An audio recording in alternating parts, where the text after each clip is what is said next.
All right, we are looking at section 11.7, which is dealing with surface area of a right cone and the volume of a cone. Let's get started. Take a look at this first term, lateral surface area of a cone. Now I have right here what looks like a cone. All right, and the cone is made up of two parts. We have the lateral surface, which would be actually the side right here. And then we also have this bottom part, which would be a circle. Now, I have, it's hollow. I don't have the base here. But this will be considered the base, which would be a circle right here on a cone. And then we also have what we call this part, which is our lateral surface. Okay.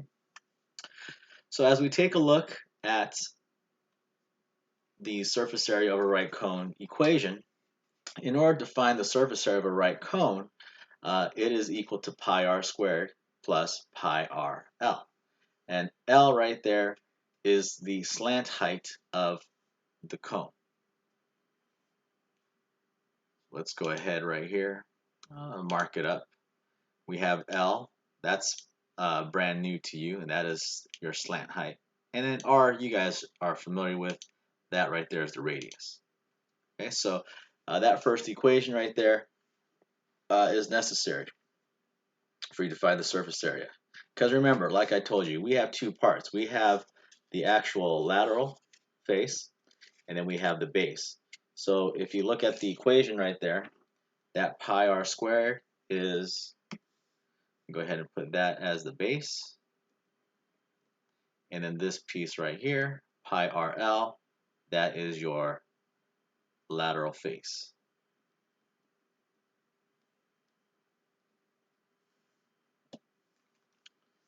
As we go ahead and move along, next up we'll take a look at the volume of a cone. And the volume of a cone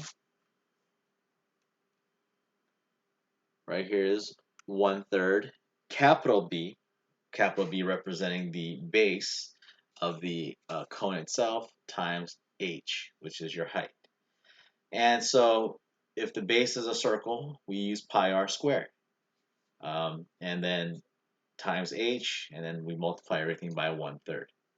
All right, and that is your equation. Make sure you guys have that down and be familiar with it. So let's go ahead and take a look at our first practice problem. And they're saying, let's find the surface area of a right cone. So in order to find surface area, once again, we have is equal to pi rl plus, or actually let's go pi r squared, which is the base, plus pi rl, which would be the slant height, and or the lateral face. This 5 right here, hopefully we realize that that represents L, that is the slant height. 4 would be the height of the cone, but then we don't need to know the height, and R right here would represent the radius. So if we put it all together, we have pi r squared, and then plus pi, and then we'll put 3 again for our radius, and then this time L being the slant height. I would recommend that you guys, simplify it down. A lot easier that way instead of trying to put everything in your calculator. Because 3 squared is 9, so we have 9 pi. That's what this turns into. And then we have right here plus 15 pi when we simplify that. And then we can go ahead and put all that together, and then that becomes right here 24 pi. And then that you can plug into your calculator and get your answer. We're talking about surface area, so when you find it and plug it all in right here, you should end up with approximately 75.4, and then being area, it is centimeters squared. All right. And let me put that in my calculator just in case. Yeah, and 75.39. If we round it to the nearest tenth, it becomes 75.4. All right, let's take a look at number 2. Things get a little more complicated right here on number 2. Since there is no diagram, you should always type it out. or sorry, draw it out.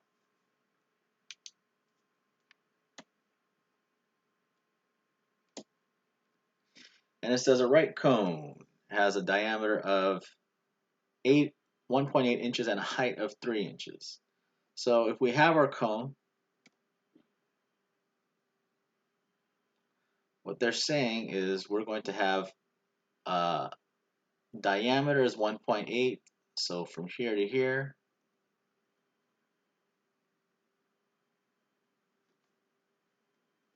that is 1.8 inches.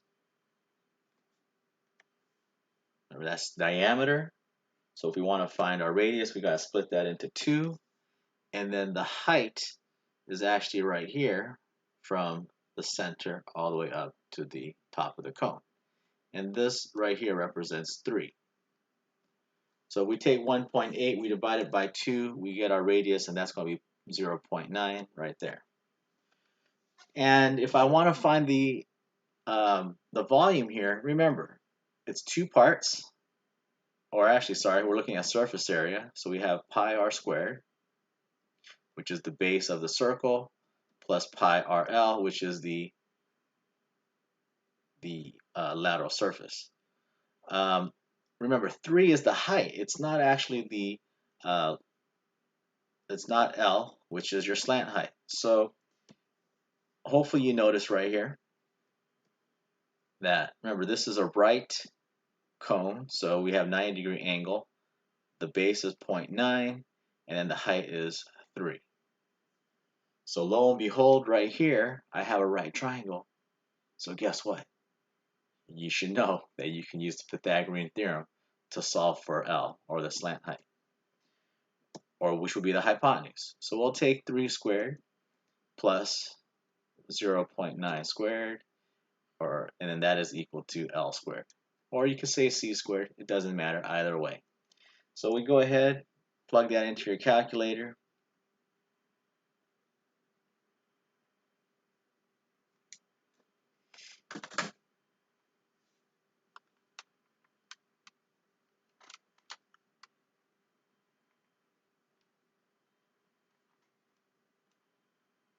So we have 9 for 3 squared plus 0.9 squared, and then so this becomes 9.81 is equal to L squared, and then you could square root both sides.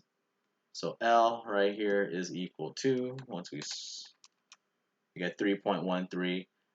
Let's just go ahead, we'll leave this as rad 9.81 so that we don't have to use a rounded number. All right, so that right there is our slant height. So lastly, let's just plug everything in that we need to. We have ourselves pi, your radius, we'll use as 0.9 squared plus pi times our radius of 0.9 again, and then our slant height we will use right here is rad 9.81. All right, so putting it all together right there, that should get you your answer. And the surface area ends up being approximately 11.4 inches squared. All right, and there you have it, the surface area of the right cone.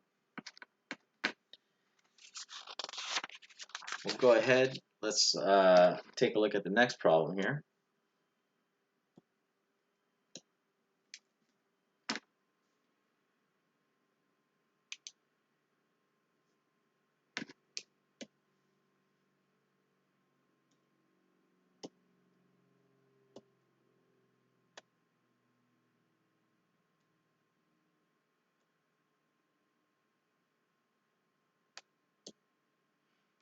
And let's go ahead and find, let's look at number 4. We have a right cone has a radius of 5 feet and a slant height of 13. And they're asking us to find the volume of the cone. So remember, our equation is a little bit different right here. We have for volume, it's 1/3 base of the cone times the height. All right, so now in our cone, go ahead and sketch a few things out right here.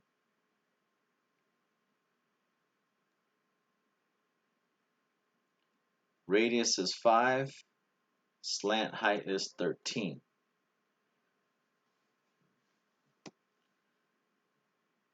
Now, what they're asking us for, and what you need right here, is h, which is the height of the cone, which happens to be this right here.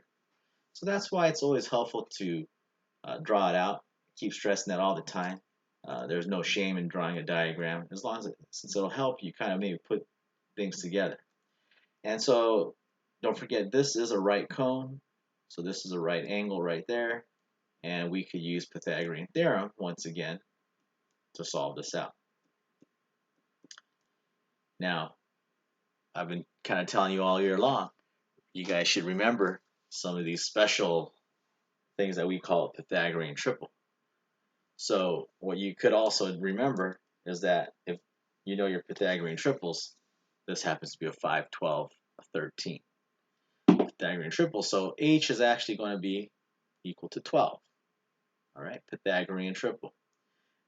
In case if you did forget, then you could do your 5 squared plus h squared is equal to 13 squared. But this does happen to equal 12. So we have our height, so now let's figure out what is our base. Now this is a circle, so we're going to use pi r squared to find the area of the base. So let's go ahead, volume is equal to 1/3. For my base, we'll put pi, radius of 5 squared, and then let's multiply that by the height, which is 12. Right, and that came right there. So that's pretty much it. Simplify it. Make sure you multiply things correctly, plug things into your calculator, and your volume right here. This should actually simplify down to 100 pi, which is approximately 314.2. And then our unit of measure, we have feet cubed because we are talking about volume.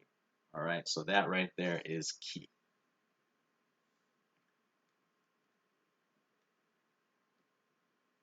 Next up, let's take a look at number 5.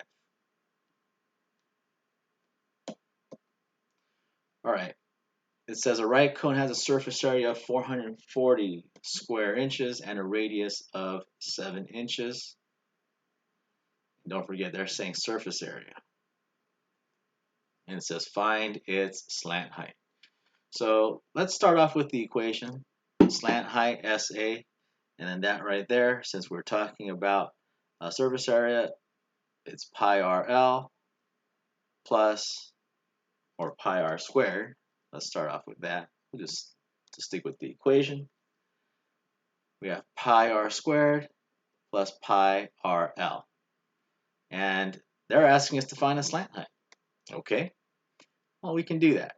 That means they have to give us everything else, right? They have to give us the radius. They also have to give us the surface area, which they actually have. And the radius right here in our text tells us that it is 7 inches. So we'll start off with 440. We'll plug that in for surface area. That's equal to pi. Your radius is 7 squared. And then we have pi, or plus pi, our radius again, which is 7. And then you're going to go ahead and find L. So this right here is pretty much, it's a test of your algebra. Right? We can go ahead and start simplifying things out. We have 440 is equal to 7 squared, which is 49. So let me change that to 49 pi. And then we have ourselves plus, and then we have 7 pi times L. So let's go ahead and try to get L by itself. I would start off and subtract 49 pi to both sides. So we have 440 minus 49 pi, and that's equal to 7 pi L. In order to get L by itself, we need to divide both sides by 7 pi. And then your answer right here, by simplifying this, that will get you your slant height. Okay, and so as all is said and done, when you plug that in, you should end up with 314.2 feet cubed. All right, very good problem. Just adding some algebra in right there because you have to solve for a missing variable. All right, we'll take a look at one last one, and let's take a look at number 7. So number 7 says cone A and cone B are similar. The radius of cone A is 4 centimeters. The radius of cone B is 10 centimeters. And the volume of cone A is 134 centimeters cubed. And we need to try to find the volume of cone B. If you recall earlier in the chapter, we talked about how we go from surface area, or sorry, we'll go from scale factor, and then when we take the scale factor, we square it. That gets us our area, and then when we take the scale factor and cube it, that takes us to volume, because volume is always meters, or sorry, units cubed, right? Area is units squared. So right here, I'll go ahead and let's have a diagram to give you an idea what's going on. So it says cone A right here it has a radius of 4. Cone B has a radius of 10. So cone B is obviously bigger.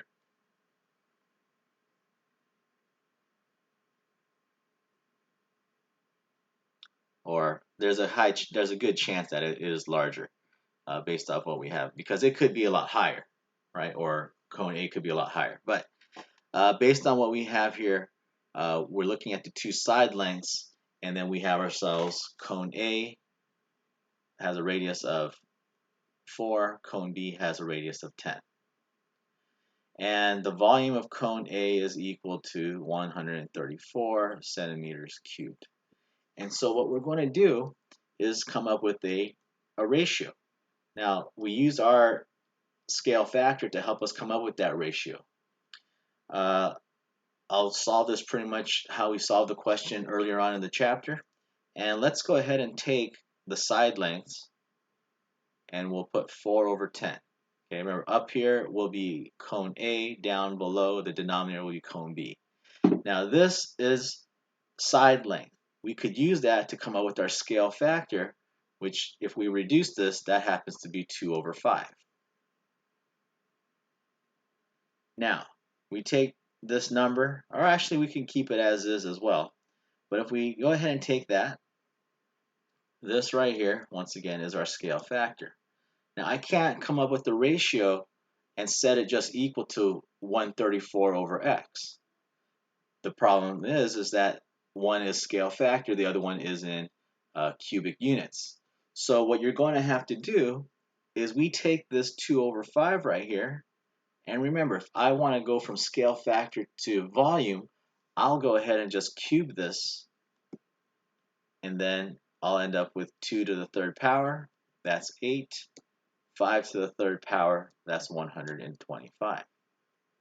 So if we go ahead and take this right here, this is our volume, we can go ahead and set that equal to what they gave us is the volume of cone A, so I'll put that up on top, 134, and down below I'll go ahead and put as X, or you could put that as B. All right, so now what you're going to go ahead and do is cross multiply and solve things out.